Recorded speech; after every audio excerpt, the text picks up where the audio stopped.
Before time, before empires and kings, before history itself, God spoke. Let there be light.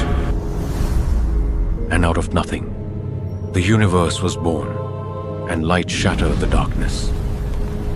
The seas were divided, the earth rose from the waters, the heavens were filled with life, the stars were set in their places. And at the pinnacle of creation, God made man. Man was free. He lived in harmony with God, without fear, without suffering, without death, until he lost it all. A lie changed everything. Rebellion destroyed all. And in a single moment, Eden was closed. Man fell. Sin entered the world. And from that day forth, the destiny of mankind was forever altered. Since then, man has wrestled with his own wickedness. The days grew dark. Generations were corrupted. Violence covered the earth. Until God brought justice. And with water, he wiped away the ancient world. Yet even in judgment, God preserved a remnant. He always had a plan. He always called his own to believe. Men sought to be like God. They pursued their own glory, but he broke their pride and scattered them. And then God called a man. Abraham, leave your land, look to the heavens, so shall your descendants be. From him, a people would arise, a nation that would bring redemption to the world, but their path would be hard. Trials, promises, betrayals, bondage. Yet through it all, God would fulfill his purpose. For even in betrayal, God is present. Even in pain, God has a plan. Even in exile, God keeps his promise.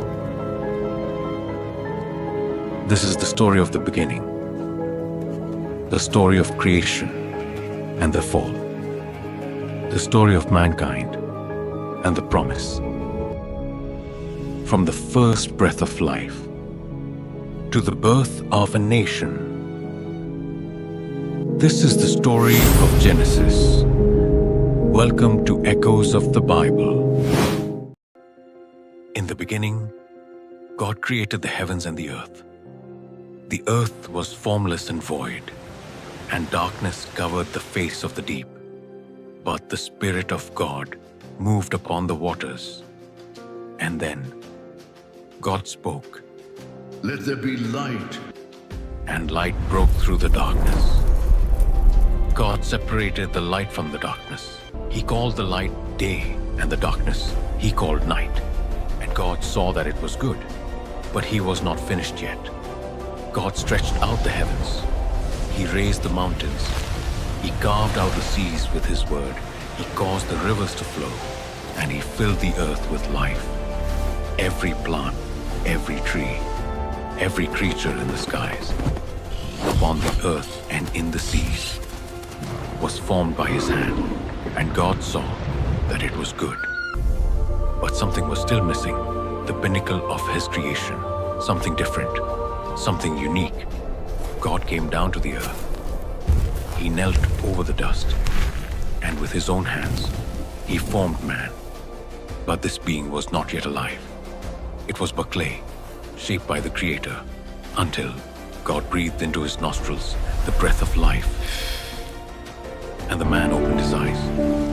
For the first time, Adam breathed.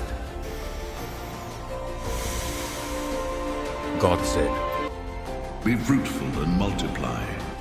Fill the earth and subdue it.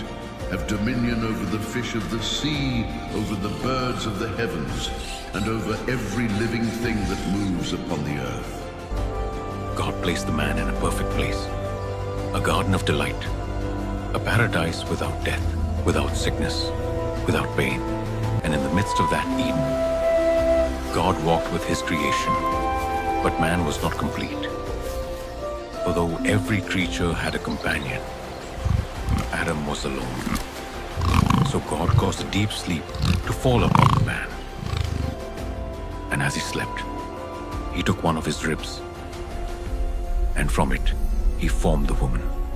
And when Adam awoke and saw her, he knew she was different, that she was his counterpart, that she was his companion.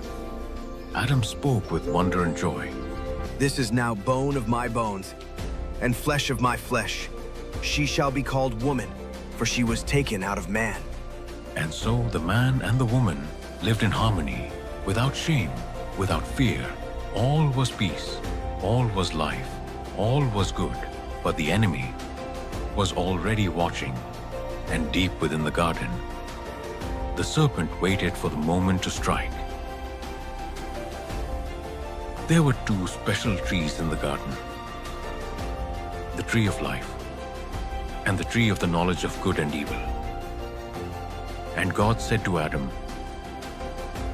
"Of every tree in the garden you may freely eat, but of the tree of the knowledge of good and evil you shall not eat. For in the day that you eat of it, you shall surely die." But the serpent, the enemy of God, the deceiver of mankind, came near to the woman and said, Has God indeed said, "You shall not eat of any tree of the garden"? No, we may eat the fruit of the trees.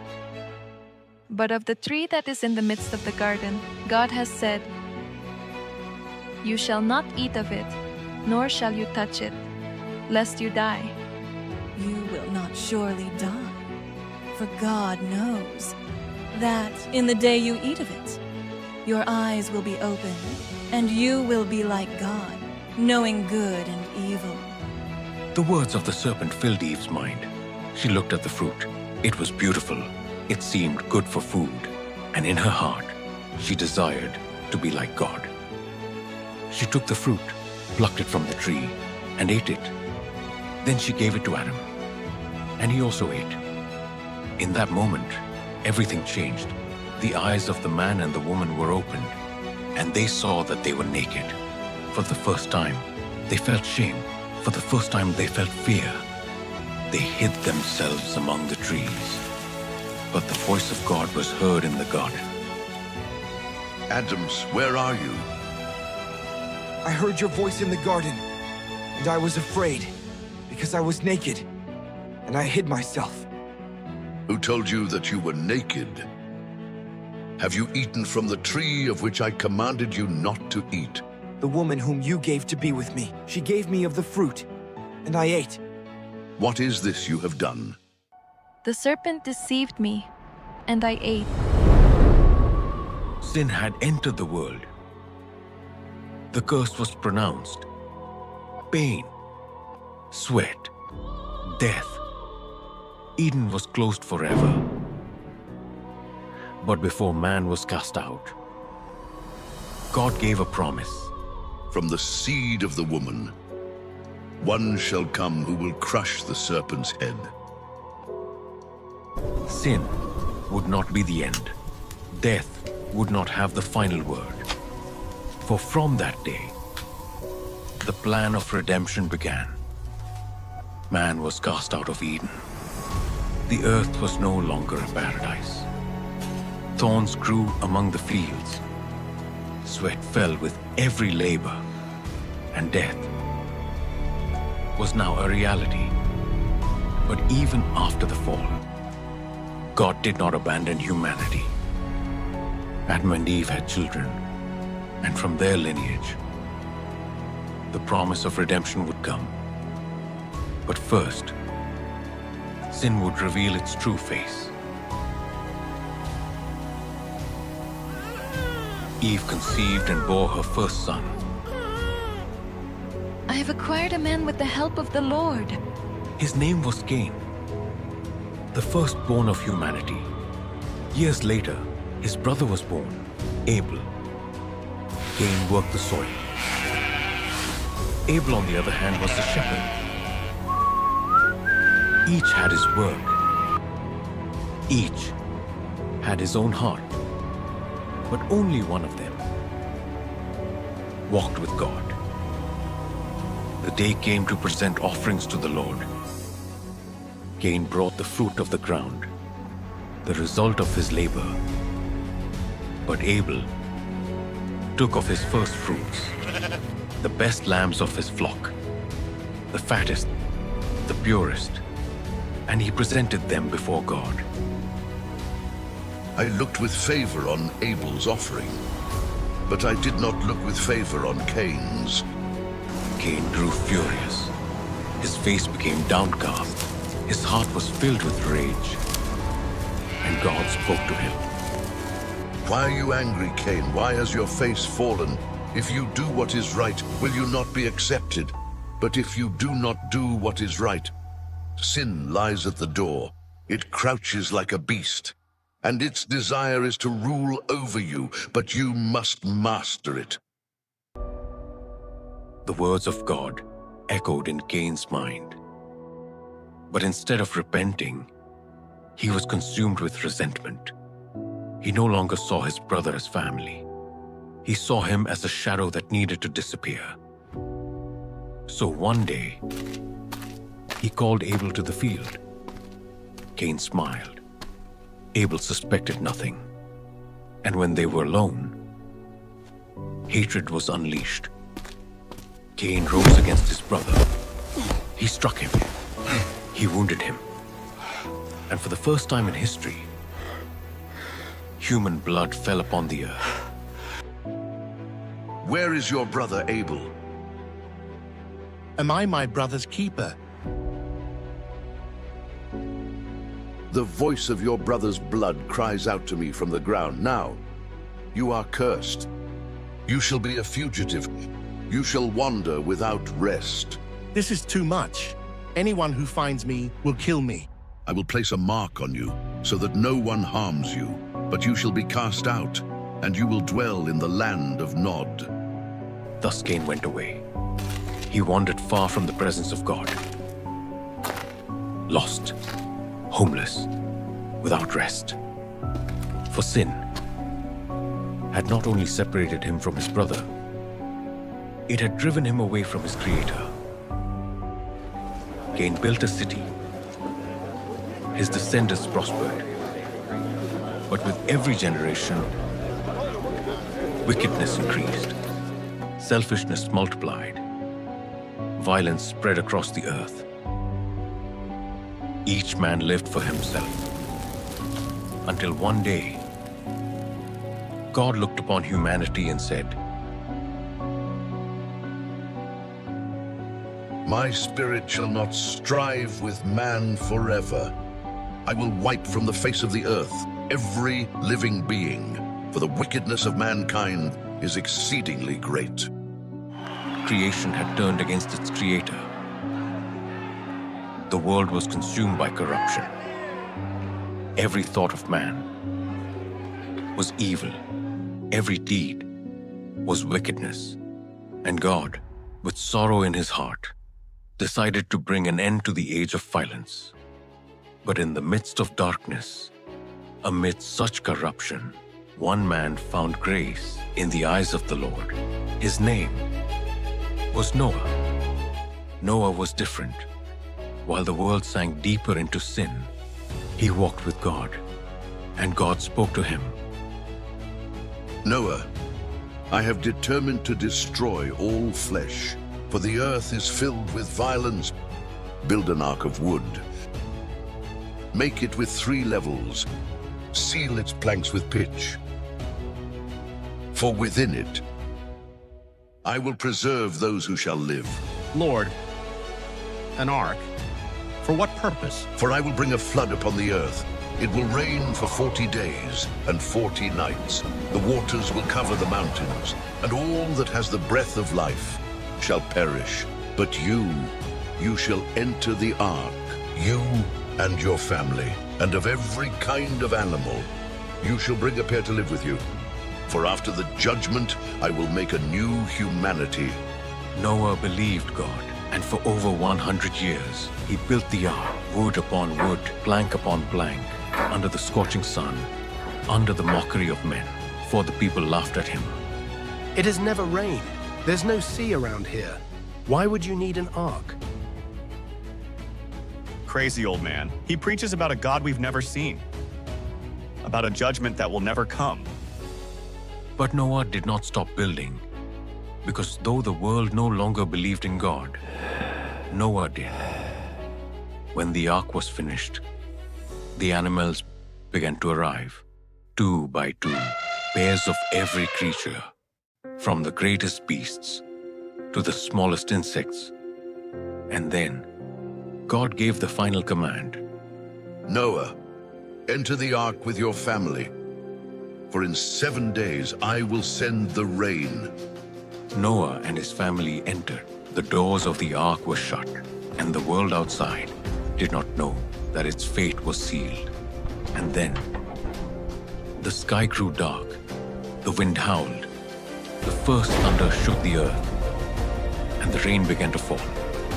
At first, just a few drops, then a storm, then a flood. The rivers overflowed, the seas swallowed the shores, the mountains were buried beneath the waters. Men fled to higher ground. They pounded on the doors of the ark. Noah, open up!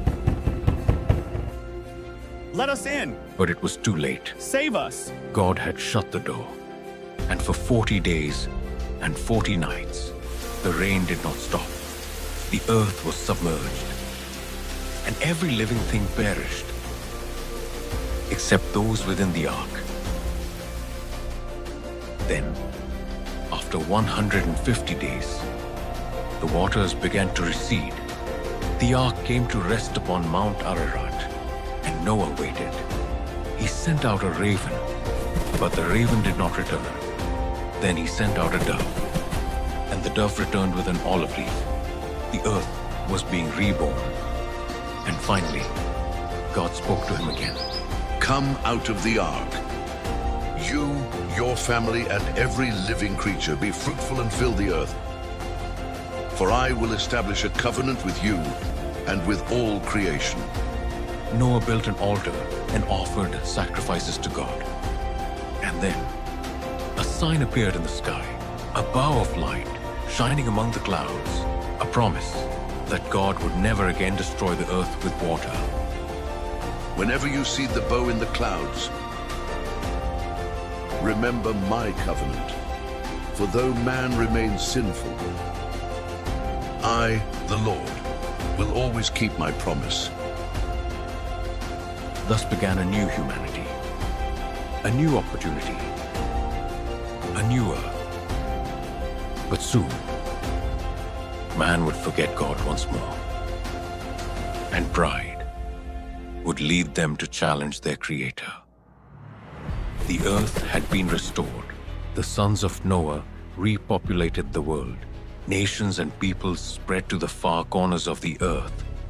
But in their hearts, man had not changed. Wickedness continued to grow. Pride continued to reign. And in the plain of Shinar, a people decided to do something never seen before. A monument to their own greatness, a challenge to God Himself. And they said to one another, Let us build a city and a tower that reaches to the heavens. Let us make a name for ourselves so that we are not scattered across the face of the earth. brick upon brick. The tower rose, higher than any building before it, a symbol of human pride. But God saw what they were doing, and He said, Behold, they are one people, and they all speak the same language. Now nothing they propose to do will be impossible for them. Let us go down and confuse their language so that they will not understand one another. And in that moment, the language of men was confused. The workers no longer understood one another. Chaos filled the city. cries in unknown tongues, confusion, desperation. The tower was left unfinished. The people scattered across the earth. And the city was called Babel, for there God confused their language, and once again man's pride was brought low. Centuries passed, nations grew, and in the midst of a pagan land, God chose a man who was not a king, nor a warrior, nor a priest, but a man who was willing to believe. Abraham, leave your country, your relatives, and your father's house, and go to the land that I will show you. Where to, Lord? I will make you into a great nation. I will bless those who bless you, and I will curse those who curse you. And in you, all the families of the earth shall be blessed. Abraham didn't understand. He didn't know where he was going, but he believed God, and he left his home. He left his land. He left everything he knew, and he followed the voice of the Creator, because his story would be the beginning of an eternal promise. Abraham left his land. He left his home. He left his past, and he walked into the unknown. But with every step, he carried a promise.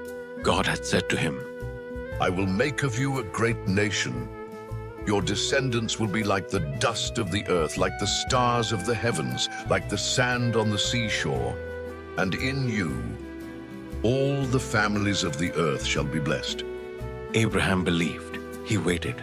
But the years went by, and the promise seemed distant, because Sarah, his wife, was barren. She could not bear children, and with each passing day, doubt grew. Then one day, Sarah said, The Lord has closed my womb. Take my servant Hagar. Perhaps through her we may have a child. Abraham listened to Sarah, and from Hagar, Ishmael was born. But he was not the child of the promise, for God had another plan. Abraham, Sarah shall bear you a son, and you shall call his name Isaac, for with him I will establish my covenant. Abraham was 100 years old. Sarah was 90. A child was impossible. But with God, nothing is impossible. One day, Sarah conceived.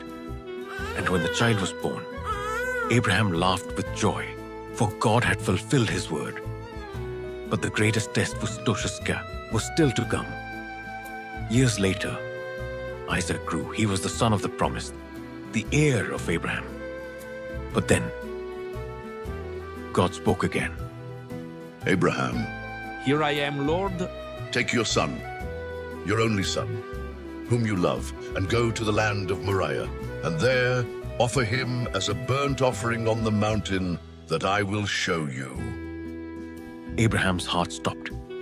How could God ask such a thing? This was the son he had waited for his entire life. The child of the promise, the miracle. But Abraham did not hesitate, because even though he did not understand, he trusted God. And the next morning, he rose early. He took his son. He took the wood. He took the knife. And he began to climb the mountain. Isaac walked beside him. He did not know what was about to happen, but something felt strange. Father, here is the wood, here is the fire, but where is the lamb for the sacrifice? Abraham looked at his son, and with unwavering faith, he replied, God will provide for himself the lamb, my son. They reached the top of the mountain. Abraham built the altar. He laid the wood in order. He bound his son and placed him upon the altar. Isaac did not resist. He did not cry out. He surrendered in obedience. And Abraham raised the knife, ready to obey, ready to give everything. For in his heart, he believed that if God asked for him, God could also raise his son from the dead. And just as the blade was about to fall, a voice thundered from heaven. Abraham! Abraham! Do not lay your hand on the boy. Now I know that you fear God, for you have not withheld from me your only son. Abraham lowered the knife. He turned and saw a ram caught in a thicket. God had provided the sacrifice. Jehovah Jireh. The Lord will provide. Isaac was spared, the offering was made, and God reaffirmed his promise to Abraham. Because you have done this, and have not withheld your only son from me, I will surely bless you. I will multiply your descendants like the stars of the heavens and the sand of the sea. And in your seed, all the nations of the earth shall be blessed. Abraham came down from the mountain, and the promise of God remained alive, for from his lineage would come Isaac, Jacob, Joseph, and later, the Savior of the world. Because that day on Mount Moriah, God not only saved Isaac, God revealed the future. For one day, on that same mountain, a father would indeed give his son. A son would truly be sacrificed, and his blood would bring redemption to mankind. The promise of God continued through Isaac. He inherited the covenant of his father Abraham, and with his wife Rebekah, he had 2 sons, 2 brothers, 2 nations, 2 destinies, at odds since the womb. When Rebekah became pregnant, she felt a struggle within her. Concerned, she sought the Lord, and he answered her. 2 nations are in your womb. 2 peoples shall be divided from within you. One shall be stronger than the other, and the older shall serve the younger. Isaac was around 60 years old when the day of birth came. The first boy was born red and covered with hair. They named him Esau. But when he came out, his brother was holding onto his heel. So they named him Jacob. From the very first moment, the struggle between them had begun. Years passed. The boys grew. Esau became a hunter, strong, wild, a man of the open fields. Jacob, in contrast, was quiet, a man of tents, a man who watched and waited, because even though Esau was the firstborn, Jacob longed for the blessing. One day, Esau came back from the field, weary and starving. Jacob was cooking a red stew. Its aroma filled the tent. Esau could not resist, so he said, "Give me some of that stew. I'm starving." "Sell me your birthright." But Jacob replied with cunning, "What good is the birthright to me if I'm about to die?" "Swear it to me." Esau swore. For a mere bowl of food, he sold his birthright. He despised the blessing of God, and Jacob took it. But the true battle had only just begun. More than 60 years passed. Isaac grew old until he was 137. His eyes had dimmed. He began to lose his sight. And one day, he called to his son Esau and said, "My son, I am old. I do not know the day of my death. Take your bow and go out to hunt. Prepare for me a meal so that I may bless you before I die." Rebekah overheard the conversation. She remembered the prophecy. The older shall serve the younger. And in her heart, she chose to help Jacob. Rebekah spoke. "Jacob, your father is going to bless Esau. Do as I say. Go to the flock and bring me 2 young goats.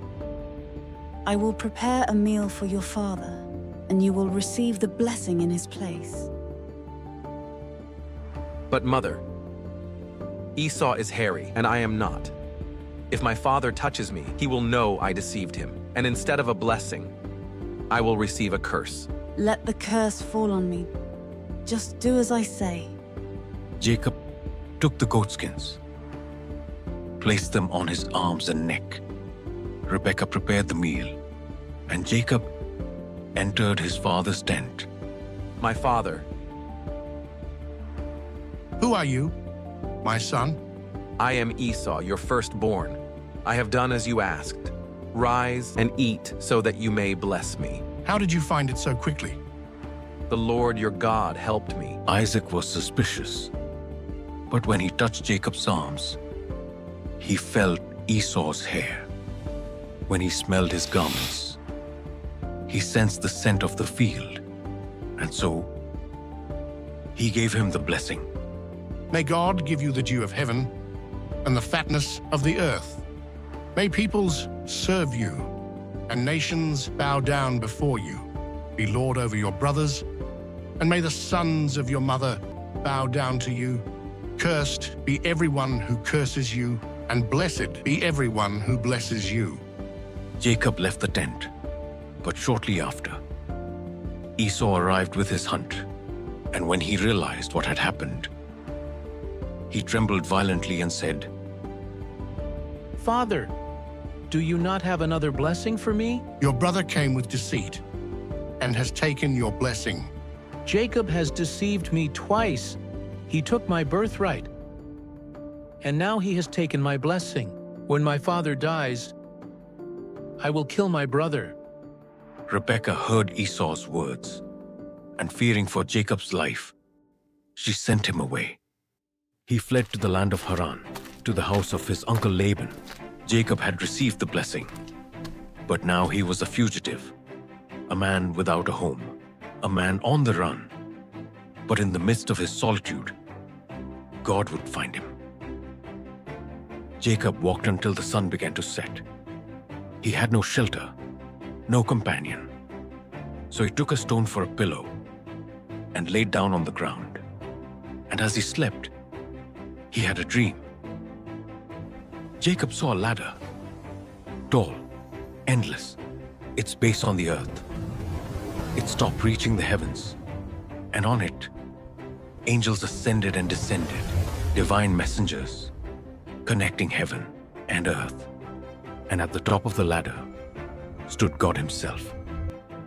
Jacob, I am the Lord, the God of Abraham, the God of Isaac. The land on which you now lie, I will give to you and to your descendants. Your descendants shall be as the dust of the earth. You shall spread to the north and to the south, to the east and to the west. And in you, all the families of the earth shall be blessed. I am with you. I will keep you wherever you go. I will not leave you until I have done all that I have spoken to you. Jacob awoke with a start. He looked around. The wind whispered softly between the stones. The sky was still dark, but in his heart, everything had changed. Ciertamente el Señor está en este lugar, y yo no lo sabía. Trembling, Jacob took the stone where his head had rested. He set it upright, poured oil over it, and named the place Bethel, which means house of God. And there, he made a vow. If God goes with me, if he keeps me on this journey, if he gives me bread to eat and clothes to wear, and brings me back safely to my father's house, then the Lord shall be my God. And of all he gives me, I will give him a tenth. Jacob rose early in the morning. The rising sun lit his face. He knew a long road still lay ahead. He knew he would face many trials. But now, he no longer walked alone. For God had promised to be with him.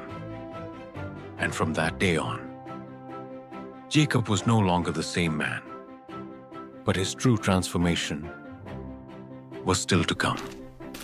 Jacob continued his journey.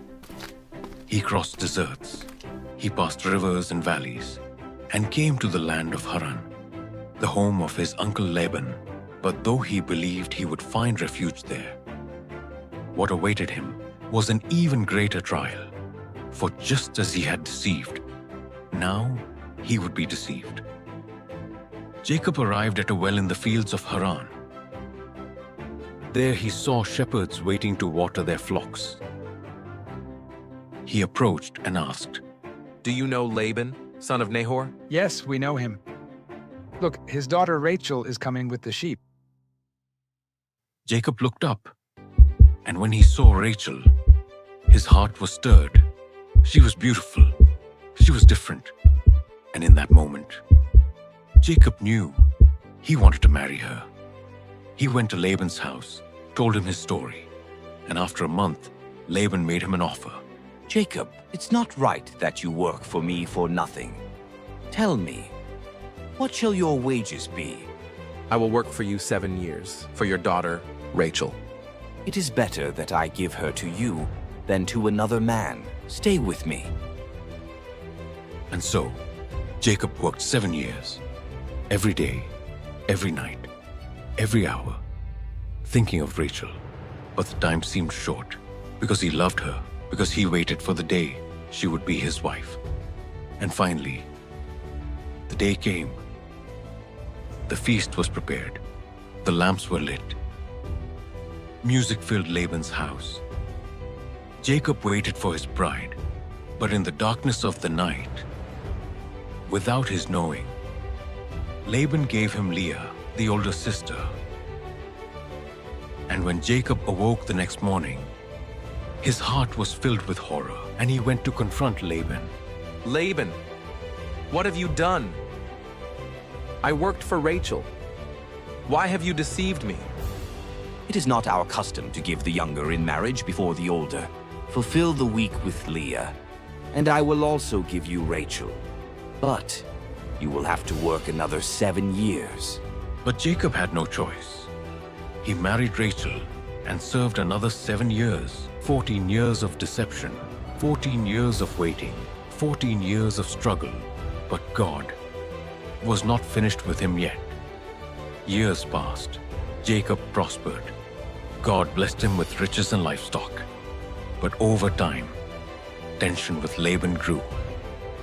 Laban's sons looked on him with envy, and Jacob knew it was time to leave.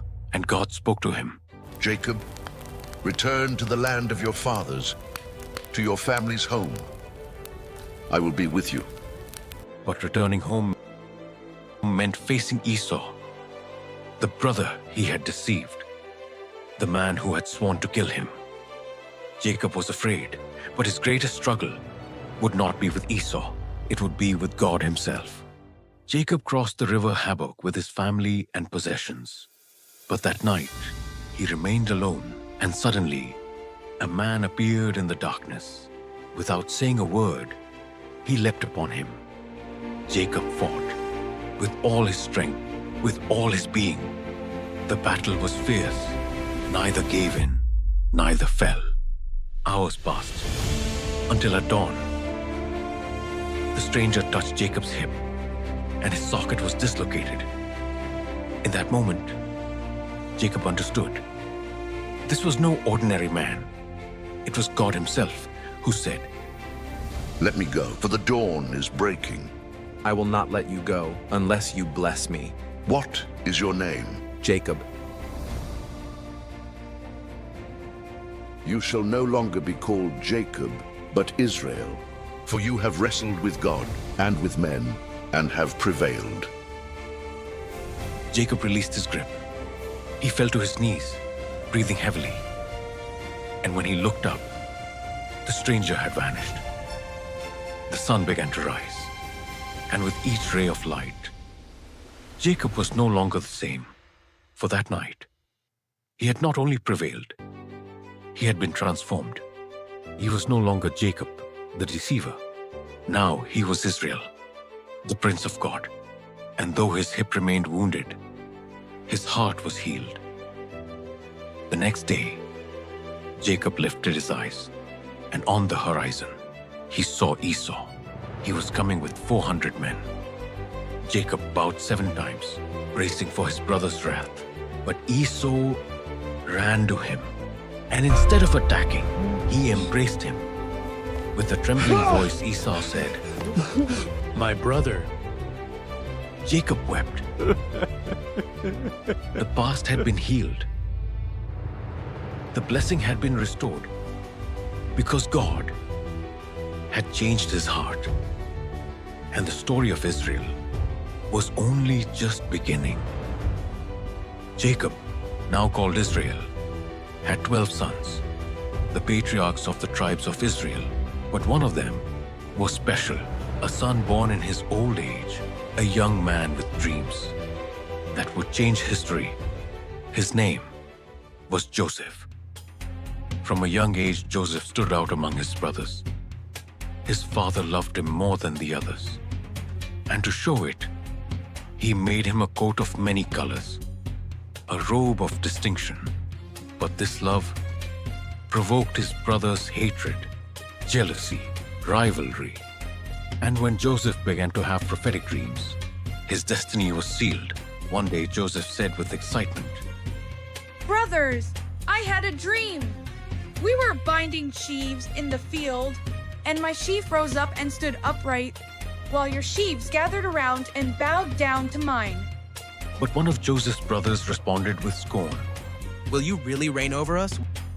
Will you indeed rule us?" Not long after, Joseph dreamed again.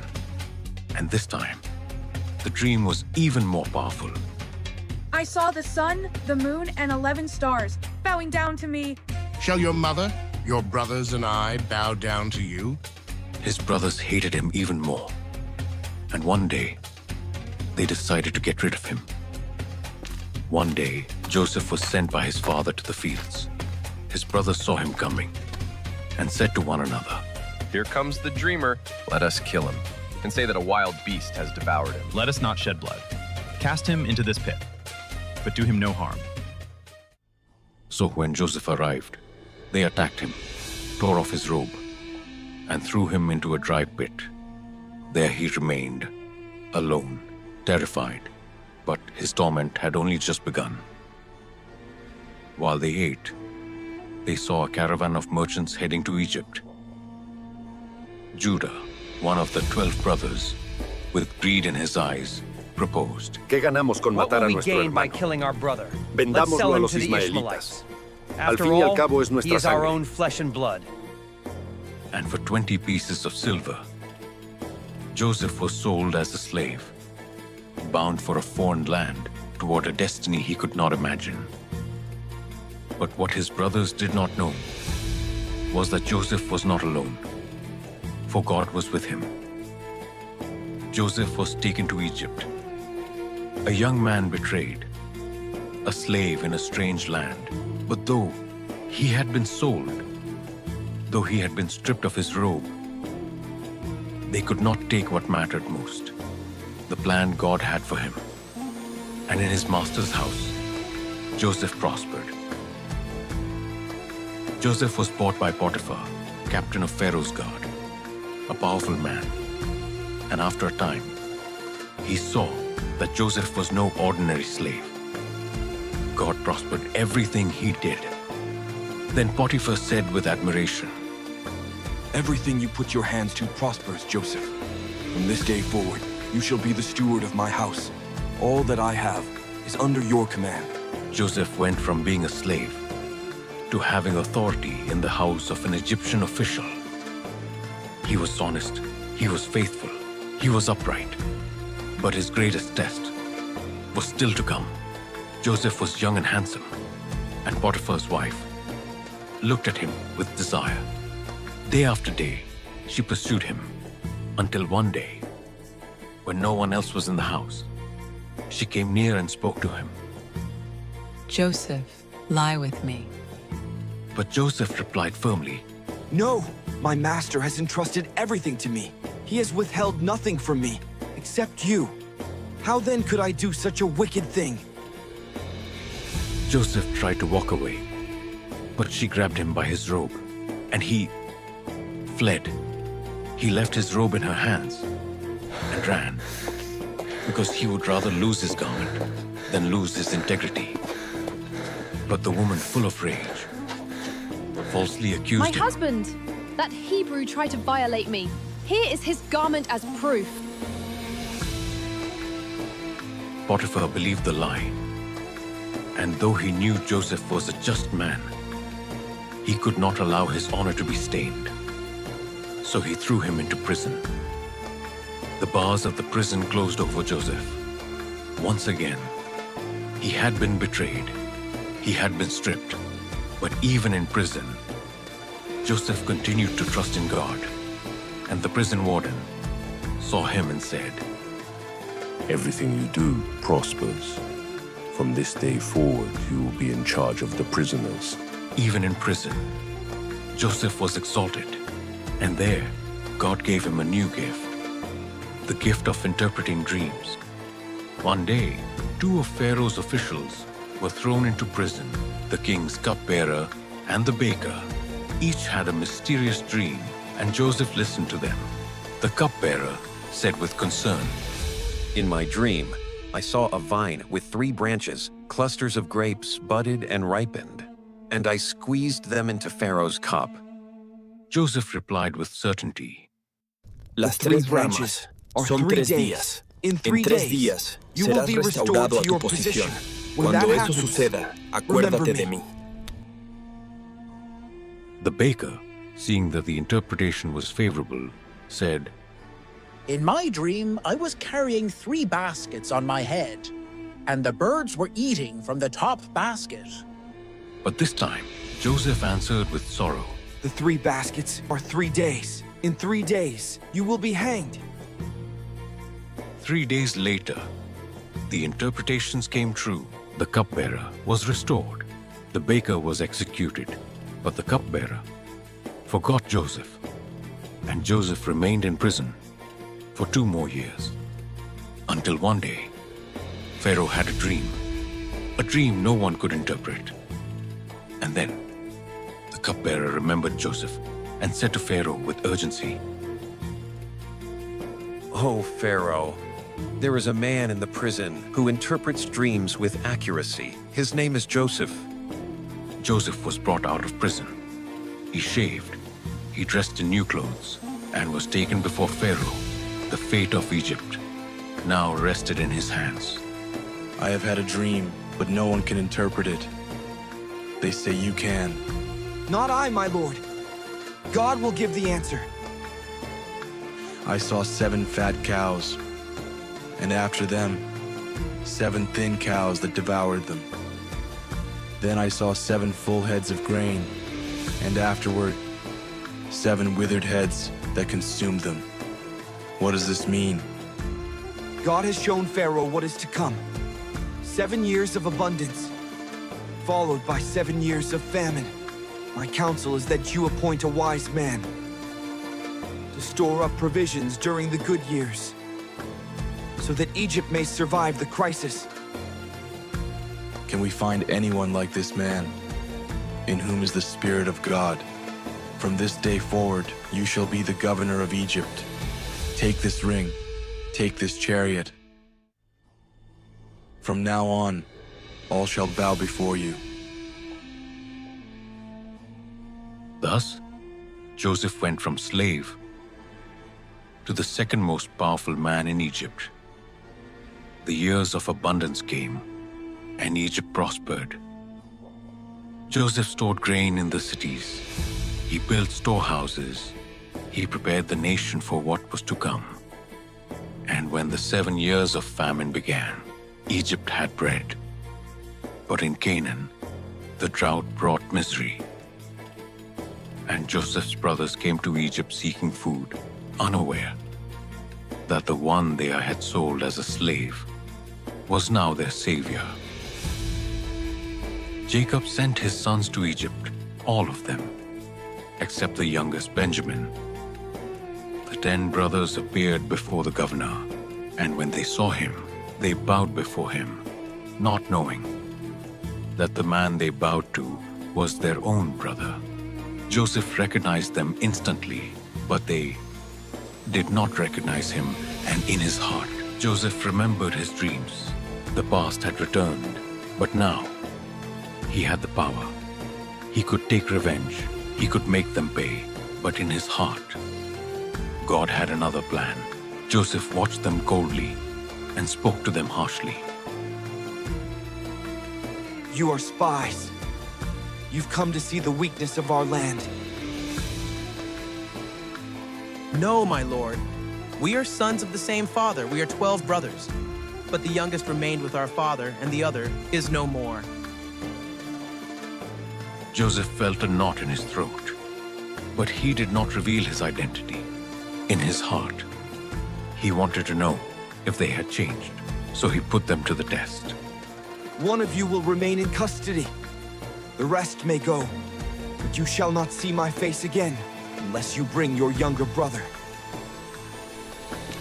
The brothers returned to Canaan and told everything to their father. But Jacob resisted and said, Joseph is gone. Simeon is in prison. Will I lose Benjamin too? But the famine was unbearable. And finally, Jacob allowed Benjamin to go with them. When they arrived, Joseph saw his younger brother, the only one who had not betrayed him, the only one who still had purity in his heart. But one final test remained. Joseph invited them to a banquet, treated them kindly. But as they left, he gave a secret order.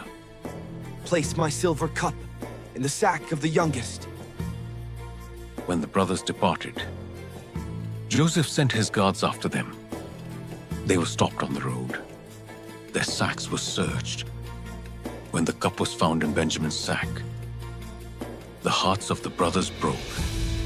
They were brought back to Joseph. They bowed before him and pleaded for Benjamin. My lord, if Benjamin does not return, our father will die of sorrow. Please, take me as a slave in his place, but let the boy return to his father. Judah's words moved Joseph's heart. Now he saw something different in his brothers. Before, they had sold a brother without remorse. Now, they were willing to sacrifice themselves for the youngest. Joseph could bear it no longer. He stood up and burst into tears. His brothers looked at him, confused, until he said, I am Joseph, your brother, the one you sold into slavery. The brothers were stunned. Fear gripped them, for they knew Joseph could make them pay. But in his eyes, there was no vengeance, only tears, only forgiveness. Do not be afraid. It was not you who sent me here, but God. He sent me ahead of you to preserve your lives. Go and bring my father, for there are still 5 more years of famine. But I will provide for you. The brothers embraced and wept together. Hatred was healed. The past was redeemed, and the family was restored. But one final encounter remained. Joseph's reunion with his father. Joseph is still alive. Take me to him before I die. When Jacob heard the news, his heart stopped. Jacob departed with all his family to Egypt. And when Joseph saw him, he ran to meet him. After years of pain, after years of absence, Jacob embraced his son, and with tears in his eyes said, Now I can die in peace, for I have seen your face, and I know that you are still alive. Jacob and his family settled in Egypt. There, the nation of Israel grew and multiplied. Jacob lived out his final years in peace. And before he died, he blessed his sons. But Joseph lived to see the future. My brothers, God will surely visit you. He will bring you to the land he promised to Abraham, Isaac, and Jacob. Swear to me that when he does, you will carry my bones with you. For this is not our final home. Joseph died in Egypt, but his story did not end there.